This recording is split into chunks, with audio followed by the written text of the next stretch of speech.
Louvado seja o nome santo do Senhor. Do capítulo de número 4. Capítulo de número 4. De 2 aos Coríntios. Segunda carta do apóstolo São Paulo aos Coríntios. No capítulo de número 4 e o versículo de número 7. Louvado seja o nome do Senhor Jesus, que reina para todos sempre. Ele é o Senhor das nossas vidas. Glória a Deus. Me ajuda com as crianças. Pega esse copo aí, guarda no bolso. Você fala. Bem, glória a Deus. Glória a Deus. Como que a igreja está bonita, né, irmão? Está bem florida, né? Glória a Deus por isso. Todos encontraram? Amém. Que diz assim, todos encontraram, irmãos? Amém. Que diz assim, no versículo 7. Temos, porém, esse tesouro em vasos de barro, para que a excelência do poder seja de Deus e não de nós. Versículo 8. Em tudo somos atribulados, mas não angustiados, perplexos, mas não desanimados, perseguidos, mas não desamparados, abatidos, mas não destruídos. Amém? Amém. Amém. Se assentar em nome do Senhor. Glória a Deus, Pai. Santo Deus, aleluia. Tem mais uma passagem, tem mais um versículo que ele diz assim: perseguidos, mas não desamparados, abatidos, mas não destruídos, trazendo sempre por toda parte, a mortificação do Senhor Jesus em nosso corpo, para que a vida de Jesus se manifeste também em nossos corpos. Amém? Amém. Eu sempre gostei das cartas paulinas. Uma das cartas que eu gosto muito do apóstolo Paulo é Romanos, irmãos. Quando ele escreve aos irmãos de que era da Palestina e eles estavam migrados em Roma, na Itália, capital de Roma, e eles estavam sofrendo muito, e ele escreveu uma carta para encorajá-los. É uma das cartas que eu leio, releio, estudo e reestudo. Eu gosto muito, muito mesmo. Eu cheguei a ponto de descobrir quantos judeus tinha na época que Paulo escreveu a carta para a cidade de Romanos. Eu cheguei a ponto de descobrir, irmãos, quantas casas havia nessa época. Tudo isso eu tenho feito uma apostila e guardei, eu descobri tudo. Como até a largura da rua, você quer saber? Eu descobri. A largura da avenida que cortava a Itália, Roma, a avenida principal de Roma. Eu descobri até aquela ponte onde as pessoas põem bastante cadeado, não sei se vocês já viram, que diz que joga uma moeda lá e põe um cadeado para fazer a amarração do amor. Descobri tudo, como nasceu isso, como cresceu isso, como até hoje existe isso, está de frente do Vaticano. Irmãos, o apóstolo São Paulo, ele foi um dos apóstolos que mais perseguiu a igreja. E ele se tornou um servo do Senhor Jesus Cristo. Ele era um homem que começou a servir a Jesus. E ele se dispôs de tudo que ele tinha. O apóstolo Paulo nunca foi casado, mas ele era pai de uma filha. Ele tinha uma filha. Mas a família dessa moça não aceitou o casamento. Não quis que Paulo casasse com essa moça. Então você não vai achar isso na Bíblia, mas é relatos. E ele tinha uma família, e eu não dou o nome do pai, mas o pai tinha uma fábrica, confeccionava tendas. E quando ele teve a caminho de Damasco, teve um encontro com Jesus, ou seja, Jesus teve um encontro com ele. E depois que aquele vaso, Ananias, foi, profetizou e revelou e orou na cabeça dele, ele saiu dali e foi para Tarsis. De Jerusalém a Tarsis dá uma distância aproximadamente de 1.500 quilômetros ou 1.600 quilômetros. E ele estava 13 anos em Tarsis, trabalhando com seu pai. Imagina, ele largou todo o ensino, todo o estudo, toda a liturgia, tudo que ele tinha dos judeus e dos romanos, que ele aprendeu, porque ele trabalhava para o Império Romano, mas ele conhecia a liturgia judaica. Ele lia muito Torá, estudou muito Torá. E ele conhecia a fundação de muitos credos religiosos. E ele ignorou tudo isso para morrer para Cristo. Que jeito que Paulo queria morrer para Cristo? Essa é uma pergunta que indigna nós. Que jeito que ele queria morrer para Cristo? Trabalhando com seu pai, esperando que a morte chegasse. Nunca mais ele queria mover alguma palha sequer. Mas como ele era muito dedicado ao ensino, ele saiu de Tarsis e ficou cerca mais ou menos de 3 anos estudando na Arábia, porque na Arábia Saudita existia um grupo de cristãos que davam aula sobre o Evangelho, sobre a passagem de Jesus e sobre querendo desmembrar, fazer desmembrações do Velho Testamento para agregar no Novo Testamento, que ainda estava sendo formado o Novo Testamento. E por esse período ele foi aprender o cristianismo, quem era Jesus, o que era Cristo, por que Cristo havia padecido na cruz. E ele foi buscar conhecimento, e ele voltou. Mas ele voltou para Tarsis.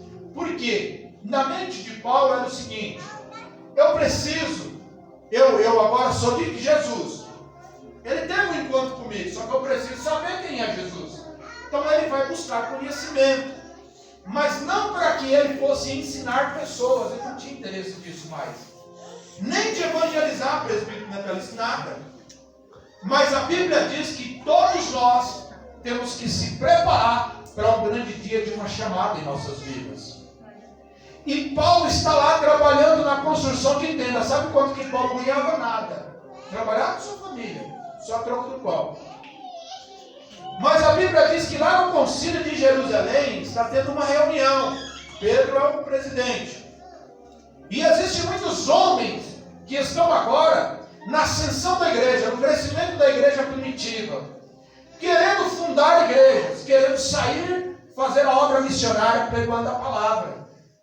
E lá no meio do concílio, eu não sei, a Bíblia não fala quantas pessoas tinha, mas eu acredito que tinha mais de 3 mil, porque numa pregação Pedro pregou, foi convertido de 3 a 5 mil pessoas. Então tinha muita gente no concílio.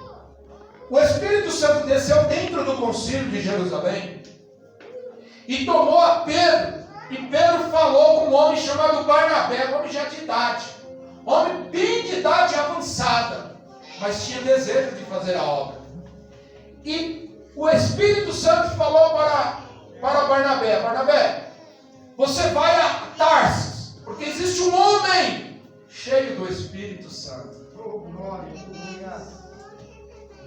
E ele está pronto para fazer a obra. Você precisa ir lá e buscá-lo. Eu fico emocionado porque às vezes nós somos jogados para trás, mas Deus conhece eu e você, irmãos. E o que aconteceu? Ele foi, e ao chegar na cidade de Tarsis, ele buscou a informação aonde morava Paulo. E ele não sabia o que fazer, porque se ele chegasse e anunciasse o nome de Saulo, talvez as pessoas poderiam até matá-lo. Então ele tinha que trazer o nome original de Paulo. E não foi muito difícil, porque em Tarsis, Paulo, quando garoto, tinha o seu nome de Paulo. E todos conheciam Paulo.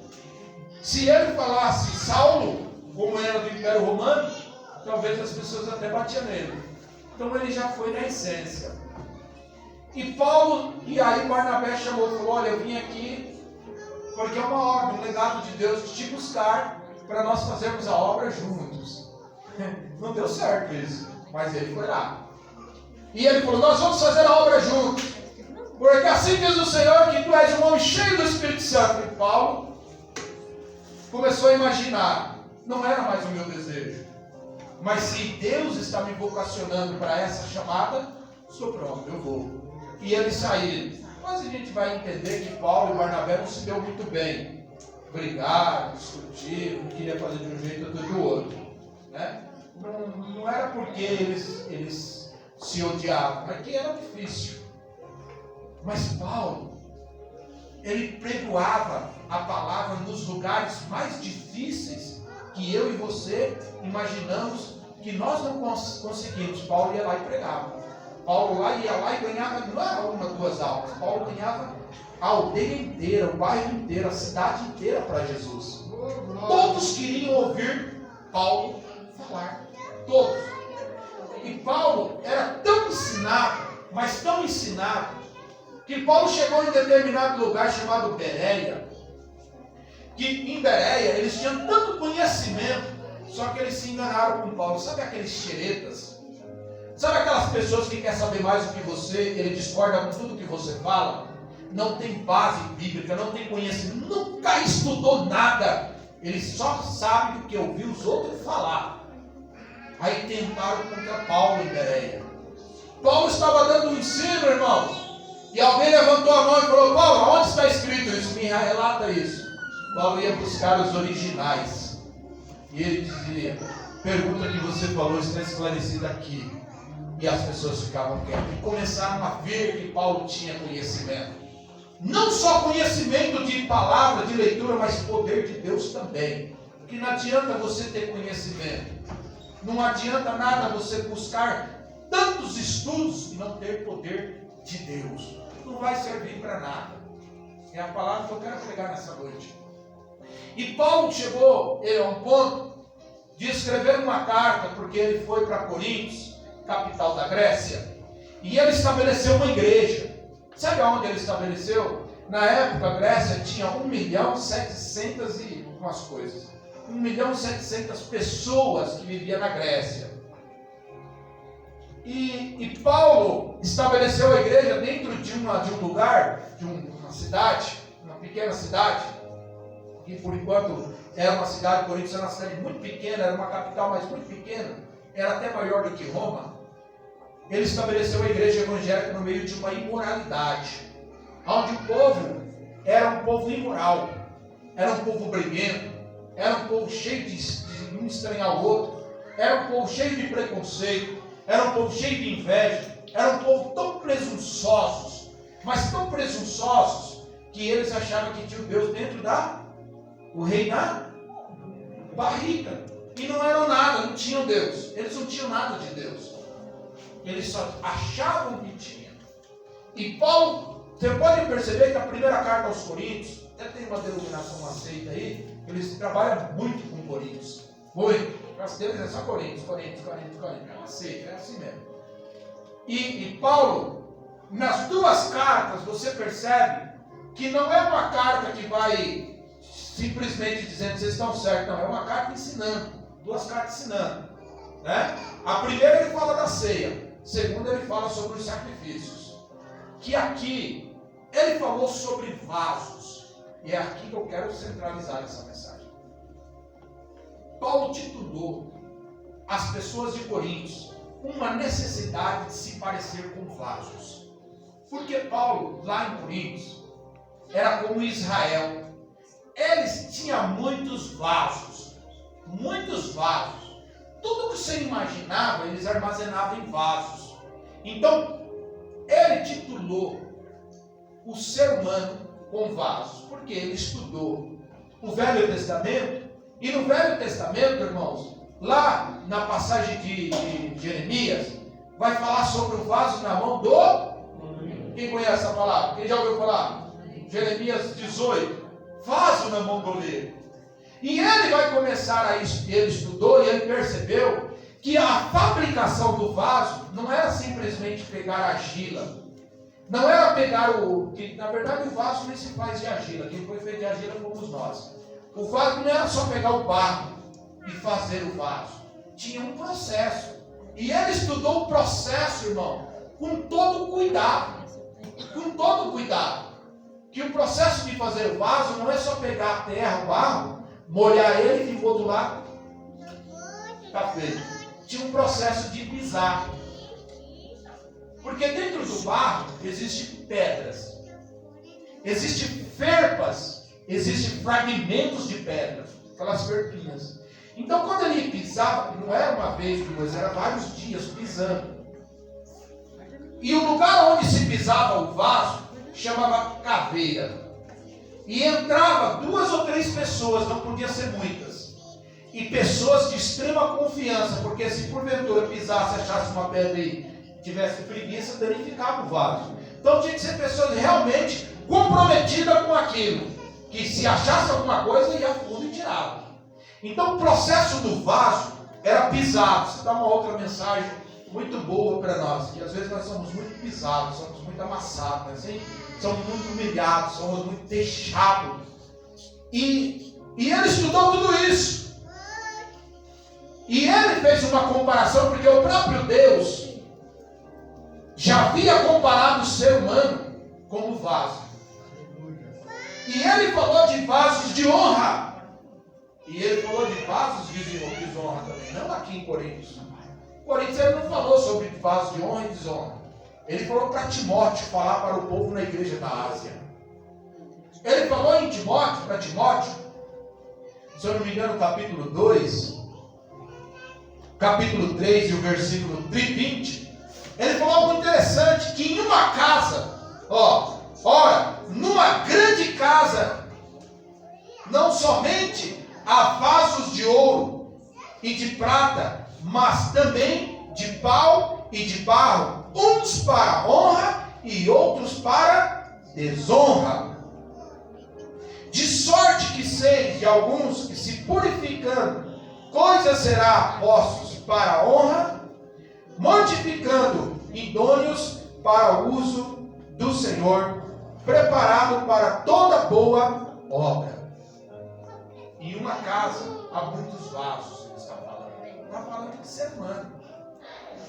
E em Israel, ele estudou que em Israel, onde ele liderava, onde ele cuidava, onde ele trabalhava, o maior comércio que tinha em Israel era de vasos. Mas tinha que ser vasos bons. Ninguém comprava vasos rachados. Ganhava no sol, via racha. E os vasos estavam expostos, já falei isso umas vezes. E quem comprava o vaso passava a ser o dono do vaso.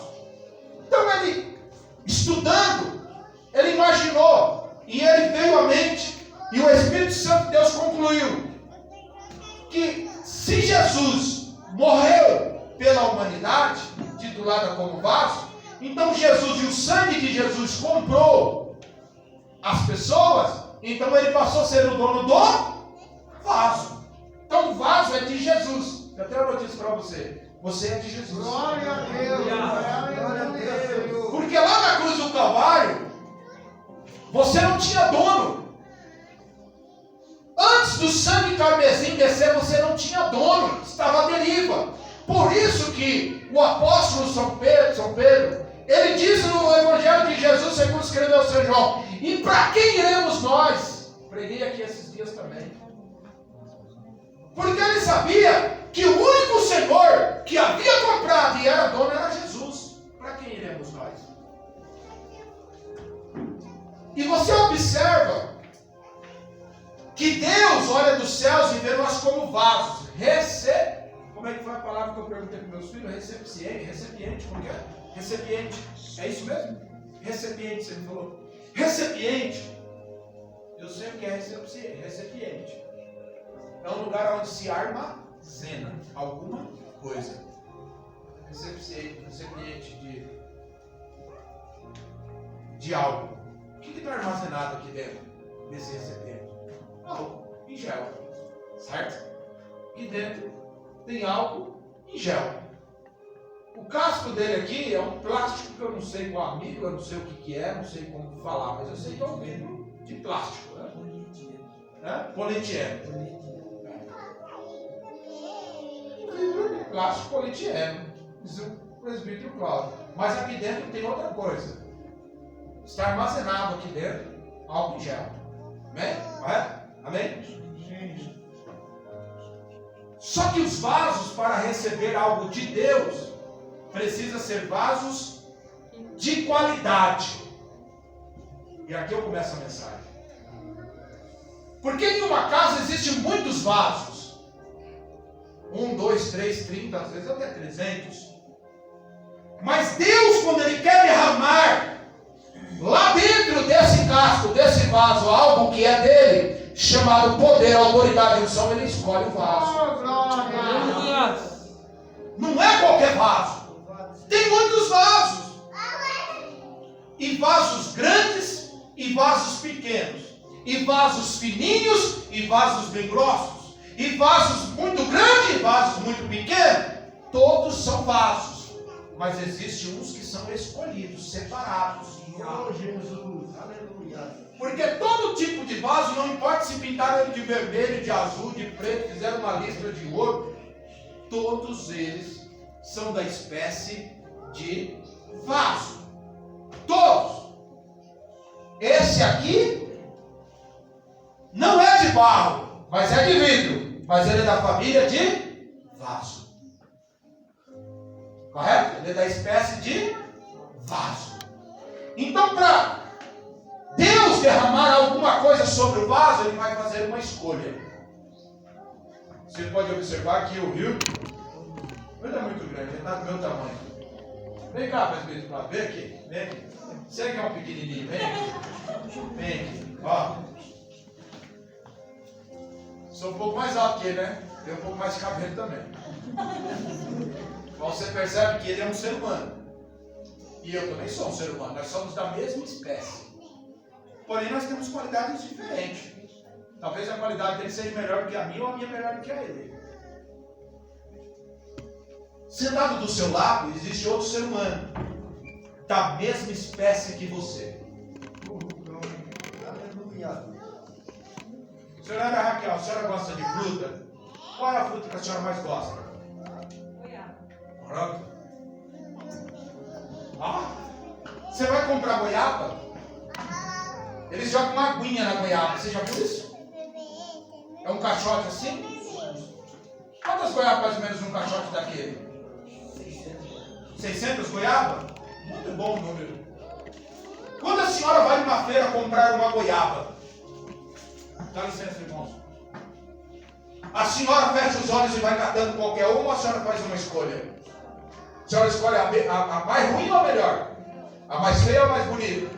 Mas não é tudo da mesma espécie? Não é tudo goiaba? Por que nós escolhemos a melhor? Aleluia. Porque nós vamos aproveitar a melhor. Deus está olhando do céu e procurando vasos de qualidades nessa noite. Aleluia, Deus. Tem muitos da mesma espécie, mas Ele está procurando o melhor, o mais bonito. Não é de aparência, o mais purificado, o mais santificado, para Ele derramar a sua unção. Por isso nós precisamos andar em santidade. Porque Ele está procurando. Davi disse que o Senhor procurava alguém para ungir, e achou a Davi. Santo, santo é o Senhor. Aleluia. Na brecha, perfeito, para derramar a unção. Unção não é isso, filho. Unção não é isso. Isso é óleo. Unção se chama aquilo que Jesus disse para os apóstolos: ficai-vos em Jerusalém, que do alto se virá o poder te revestirá. Unção se chama poder de Deus derramado sobre o vaso, que é você. Você é o vaso. Pastor, mas você é o vaso. Claro que você é o vaso. E ele instruiu Timóteo na igreja da Ásia, porque era uma igreja pequeninica. É assim que fala, pequeninica? Como é que fala aqui? Pequeninica ou não? Pequenininha. Mas tem um outro palavreado que os pedrenses falam de diminutivo. Sei lá como que é, mas... Só que a igreja da Ásia estava crescendo, com muitas pessoas, e Timóteo precisava de homens e mulheres de qualidade para executar a obra do Senhor. E Paulo, na cadeia, preso, falou para Timóteo: Timóteo, em uma grande casa existem muitos vasos. Vasos não só de ouro, vasos também de prata, vasos também de pau, vasos para honra e vasos para desonra. Você está entendendo a mensagem nessa noite? Que Deus está procurando. Ele está procurando. Verdade? Deus está à procura de vasos aprovados para Ele poder derramar. Sabe por quê? Porque todo vaso é dele. Ele é o dono. E Ele, sendo o dono, Ele sabe o que Ele vai depositar no vaso. Talvez você está passando uma luta de amargura. Foi Deus que derramou sobre esse vaso. Deus que armazenou uma amargura em esse vaso. Talvez você está passando um momento muito difícil financeiro. Fica tranquilo, porque Deus que depositou. E Ele é o dono do vaso. E a hora que Ele quiser tirar isso do vaso, Ele tira. Glória a Deus. Ele é o dono. Se põe na brecha como vaso. Eles me aqui, Senhor. Mas, pastor Wilson, será que no nosso meio tem vasos que não são escolhidos? Tem. Não era para ter, mas tem. Tem uns que não perdoa.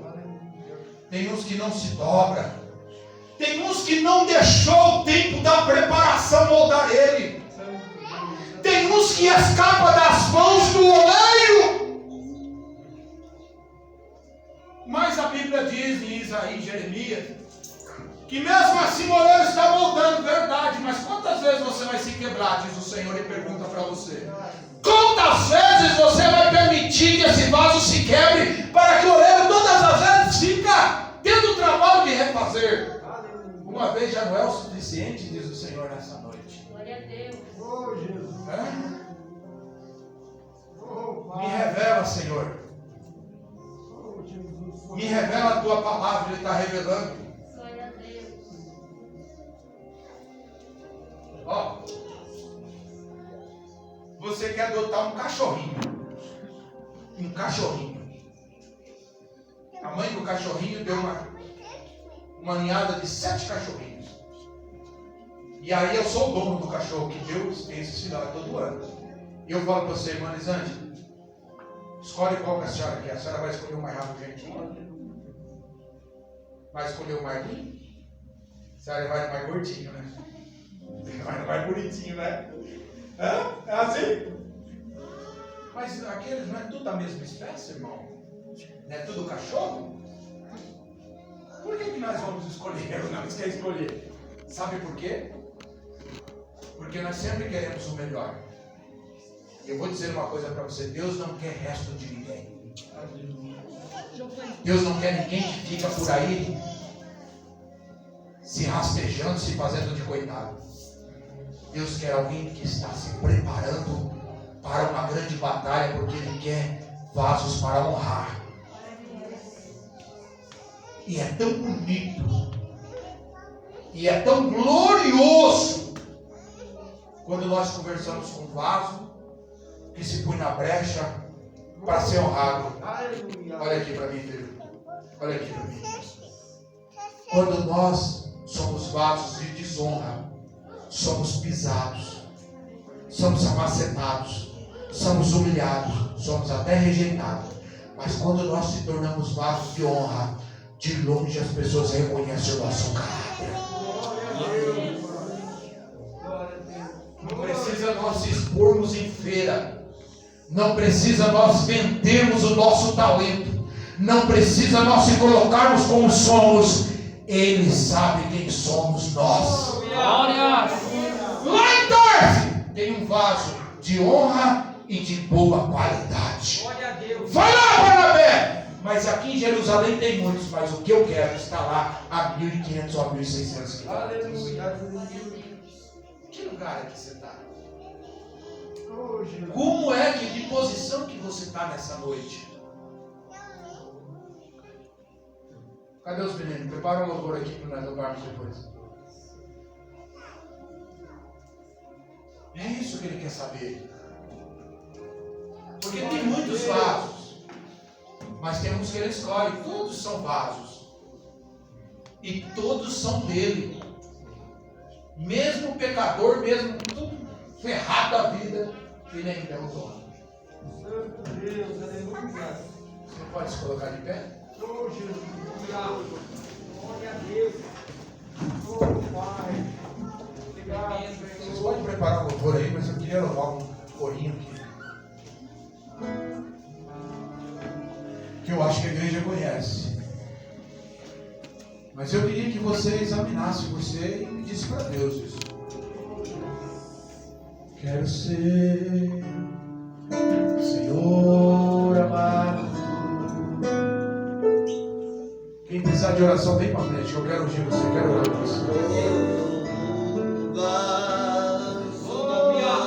Quero orar por imposição de mão pela tua vida nessa noite. Ele tem algo para transformar a sua vida. Me ajuda, Paulo, me ajuda.